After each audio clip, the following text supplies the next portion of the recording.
Malheureusement, la MINUSMA semble devenir partie du problème en alimentant les tensions communautaires exacerbées par des allégations d'une extrême gravité et qui sont fortement préjudiciables à la paix, à la réconciliation et à la cohésion nationale du Mali. Cette situation engendre un sentiment de méfiance des populations à l'égard de la MINUSMA et une crise de confiance entre les autorités maliennes et la MINUSMA.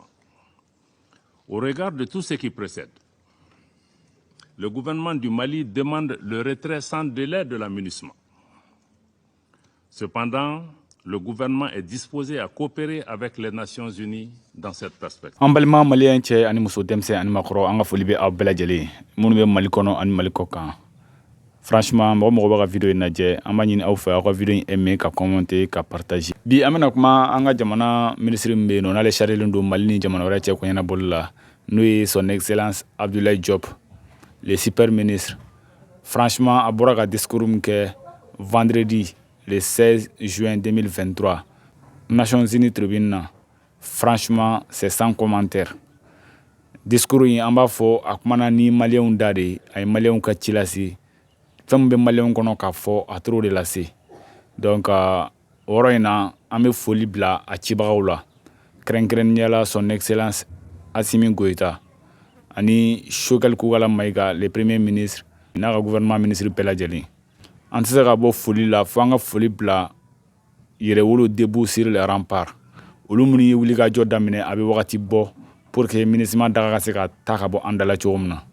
A bɛ wagati bɔ u ye wulikajɔ boloda Mali fan 14 bɛɛ lajɛlen na. Laɲini foyi tun t'a la ko fo MINUSMA daga ka bɔ an dala. An b'a jate k'a fɔ ko u ka cikan a sera a seyɔrɔ la. Jamana ɲɛmɔgɔw y'a ta ba la u fana taara a ci k'a kɛcogo la. Franchement a diyara maliyɛnw ye a diyara maliyɛnw ye.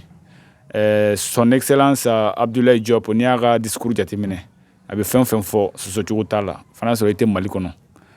A y'a yira ka kuma kɔnɔna na k'a fɔ ko depuis 2013 MINUSMA bɛ anw fɛ yan Mali la k'a daminɛ o 2013 la ɲinan an bɛ 2023 de la. Donc n'i y'a jateminɛ 100 ans a 100 ans in kɔnɔ fo dɔ fara min kɛra Mali gɛlɛya kan sinon foyi ma bɔ a la lakanata sira fɛ. Donc o n'a ɲɔgɔnnaw a da sera problème caman ma. A da sera dɔ wɛrɛ fɛnɛ ma a ko MINUSMA bɛ ka fɛn wɛrɛ kɛ min bɛ na ni jamanadenw bilalen ɲɔgɔn na siyako ta fanfɛla la. Donc o fɛn ninnu kɔlɔlɔ ninnu bɛɛ kama u ye jate minɛ sisan o ye MINUSMA ka minɛnw cɛ sans délai ka an faso to an ye. Nin ci in na selen a ma tɔ to maliyɛn si la tellement que a diyara mɔgɔw ye. Donc wagati min na maliyɛnw wulilen don 26 mars kɔnɔna na k'a fɔ ko an ka taa an ka constitution kura k'a falen kɔrɔlen na. Donc o wagati kelen in na an ka cɛba in n'o ye Abdoulaye Diop ye ale tun bɛ ka Mali défend bec et ongle Nations Unies tribune na. Donc franchement a ye discours min kɛ c'est sans commentaire. Donc an b'a ɲini aw fɛ aw ni ne an ka jɛ an ka discours in lamɛn ɲɔgɔn fɛ. Merci beaucoup, Madame la Présidente, Mesdames, Messieurs les membres du Conseil de sécurité. Merci pour les mots aimables à notre endroit. Je voudrais tout d'abord féliciter les Émirats arabes unis pour la présidence du Conseil de sécurité. Le gouvernement du Mali prend note du rapport du secrétaire général sous examen et remercie M. El Khassim Ouane, chef de la MINUSMA, pour sa présentation et les mises à jour. Les observations détaillées du gouvernement du Mali ont fait l'objet d'un mémorandum communiqué à votre Conseil. Pour ma part, je voudrais formuler quelques observations majeures suivantes. Je commence par la situation politique, notamment l'évolution du processus de transition. Il vous souviendra que l'une des priorités assignées au gouvernement de transition était de conduire des réformes politiques et institutionnelles qui puissent garantir un meilleur avenir à nos populations à travers une stabilité institutionnelle durable. Cette demande légitime de nos compatriotes est sur le point de devenir une réalité. En effet, le gouvernement de transition, dans le cadre d'une démarche inclusive, et largement consensuel, a pris des mesures fortes et irréversibles pour le retour à un ordre constitutionnel apaisé et sécurisé dans les délais convenus. Le gouvernement de transition s'attelle à l'organisation réussie du scrutin référendaire prévu le 18 juin afin de doter le Mali d'une nouvelle constitution conformément aux aspirations du peuple malien exprimées lors des assises nationales de la refondation. Le bon déroulement du processus de vulgarisation du projet de constitution et la campagne électorale y relative augurent un scrutin référendaire apaisé et crédible. Madame la Présidente, sur la situation sécuritaire, je rappelle encore une fois que depuis l'intervention militaire en Libye en 2011, les populations de mon pays, le Mali, et celles de la région du Sahel vivent un véritable drame. Hélas, nos pays, nos populations attendent encore, et ce depuis plus d'une dizaine d'années, une réponse internationale à la hauteur de cette menace créée et de ses conséquences humanitaires préoccupantes pour la région. Pour ne parler que du cas spécifique de mon pays, le Mali, je dois dire que les prescriptions internationales, notamment celles prodiguées par la MINUSMA depuis sa création en 2013, ont montré leurs limites. Sinon, comment expliquer que la situation sécuritaire du Mali en 2013 soit bien meilleure à celle que nous connaissons de nos jours? Le réalisme impose le constat de l'échec de la MINUSMA, dont le mandat ne répond pas aux défis sécuritaires. Pour sa part, le gouvernement de transition n'a jamais perdu de vue que la responsabilité première de la défense du territoire national et de la protection des populations ainsi que des biens relève avant tout de l'État malien. C'est la raison pour laquelle il a donné une place de choix au renforcement des capacités et à l'équipement des forces de défense et de sécurité maliennes, afin de leur permettre d'accomplir leur mission régalienne. Grâce à ce choix judicieux, nos forces continuent de remporter contre les groupes terroristes, les groupes armés terroristes, des victoires décisives, reconnues et appréciées par le peuple malien. Je sais que cette montée en puissance des forces de défense et de sécurité maliennes suscite beaucoup de commentaires, voire des campagnes hostiles de désinformation et de déstabilisation dont le Mali est malheureusement l'objet depuis 2021, y compris à travers l'instrumentalisation et la politisation de la question des droits de l'homme qui a été relevée autour de cette table. C'est l'occasion pour moi de répondre à certains commentaires et déclarations concernant le rapport du Haut Commissariat aux droits de l'homme sur les événements de Moura. Il était de notoriété publique que la ville de Moura et ses villages environnants étaient assiégés par des organisations terroristes depuis de nombreuses années. Pendant cette période, aucune force, pas même les forces internationales déployées, n'avait accès à cette localité, abandonnant ainsi les populations à leur triste sort. Je me demande au passage, où étaient en ce moment les voix qui s'élèvent aujourd'hui lorsque les terroristes infligeaient des traitements inhumains et dégradants à nos populations civiles sans défense, lapidaient les femmes, brûlaient les villages et les récoltes et emportaient du bétail, comme ce fut le cas à Ogosagou, à Sobanda, à Djalasagou, pour ne citer que cela. Aussi, sur la base de renseignements fiables et précis faisant état de la présence à Moura de principaux chefs terroristes pour collecter le fruit des rackets contre les populations, organiser et planifier des attaques d'envergure, les forces de défense et de sécurité du Mali ont pris la décision de mener une opération d'opportunité aéroterrestre à la hauteur de cette menace, afin de mettre un terme à la souffrance de nos populations. les premières unités déployées par nos moyens aériens, tout comme les renforts, ont subi des tirs, confirmant la présence terroriste. S'en sont suivis des affrontements autour et dans la ville de Moura, soldés par un bilan de 203 combattants terroristes neutralisés, une importante quantité d'armes et de munitions saisies, plus de 200 motos détruites et plusieurs présumés terroristes interpellés et mis à la disposition de la justice. Malheureusement, 8 de nos valeureux soldats sont également tombés au champ d'honneur pendant cette opération qui a permis de libérer les populations de Moura du joug des terroristes. À la suite d'allégations d'exactions, les autorités compétentes ont immédiatement ouvert des enquêtes. Un transport judiciaire a été effectué sur les lieux par une équipe composée des parquets de Mopti et de Bamako, d'enquêteurs de la gendarmerie nationale, de la police technique et scientifique et d'un médecin légiste. Les enquêtes continuent conformément aux procédures et aux délais en vigueur. Les conclusions de ces enquêtes seront rendues publiques. Le gouvernement rejette vigoureusement les conclusions hâtives du rapport biaisé du Haut Commissariat aux droits de l'homme.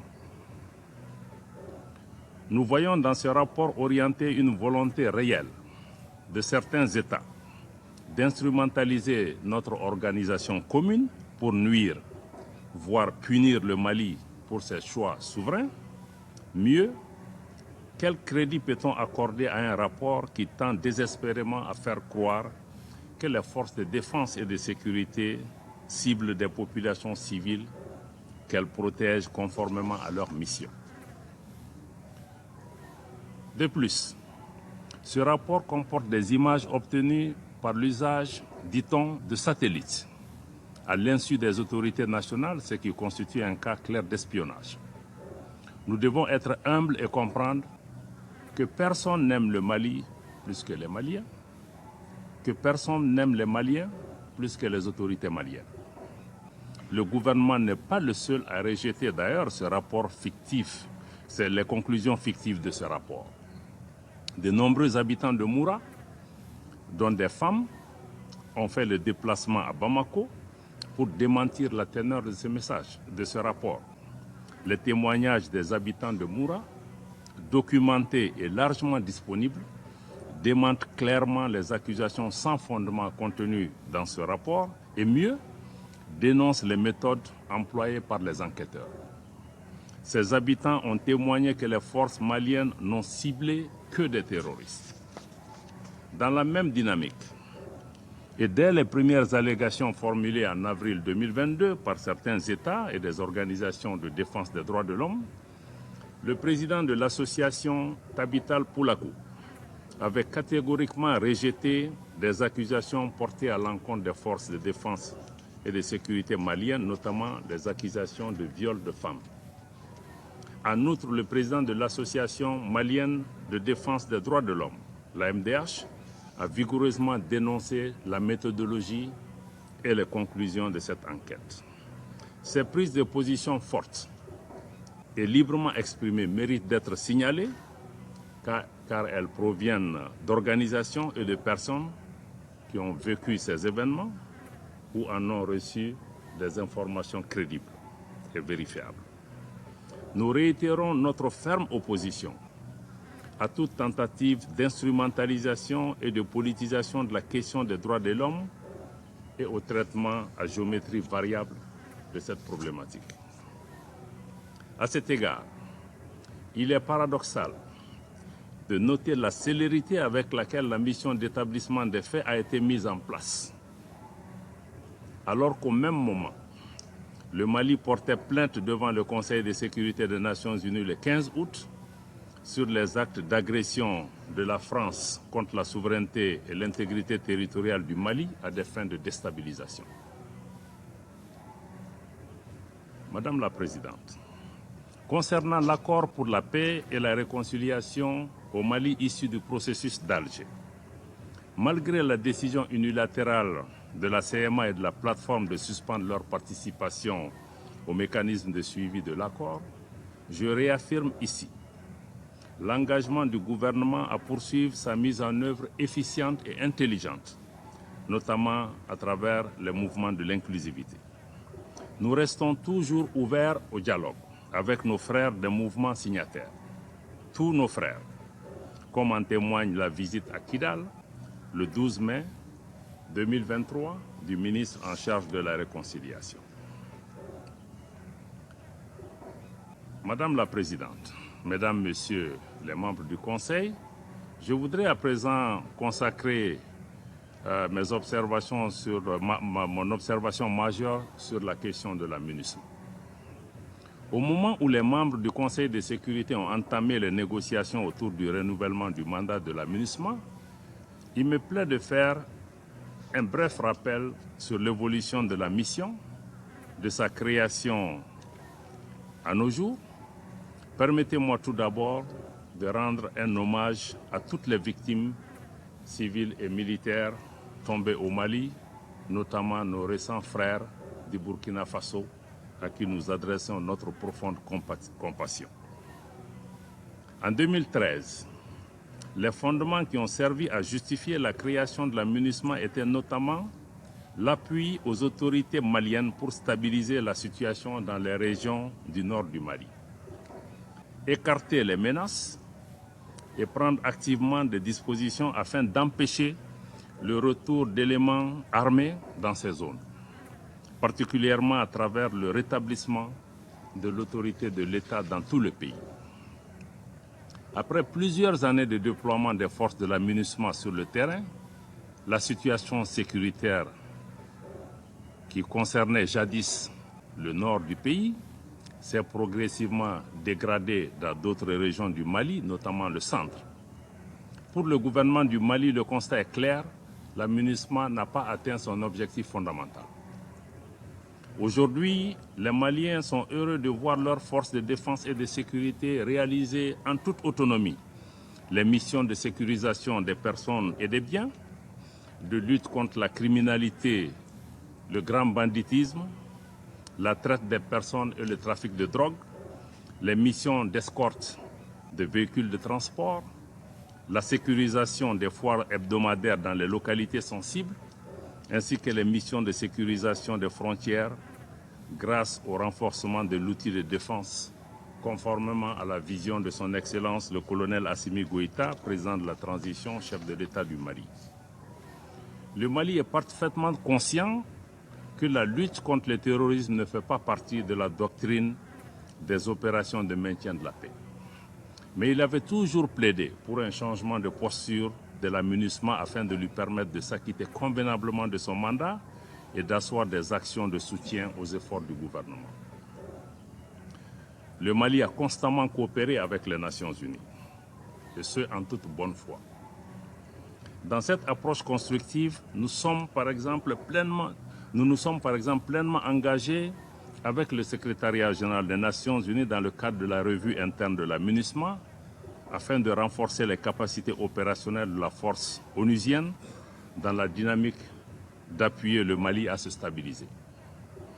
Je regrette de réaffirmer aujourd'hui que les options proposées par le secrétaire général dans son rapport sur l'examen interne de la MINUSMA ne répondent pas aux préoccupations et aux attentes maintes fois exprimées par le gouvernement et les populations du Mali. Nous n'avons d'autre choix que de parvenir aux conclusions objectives du bilan de 10 années de présence de la MINUSMA qui n'a pu apporter des réponses adéquates à la situation sécuritaire au Mali et dont les perspectives de maintien ne répondent pas aux impératifs de sécurité des Maliennes et des Maliens.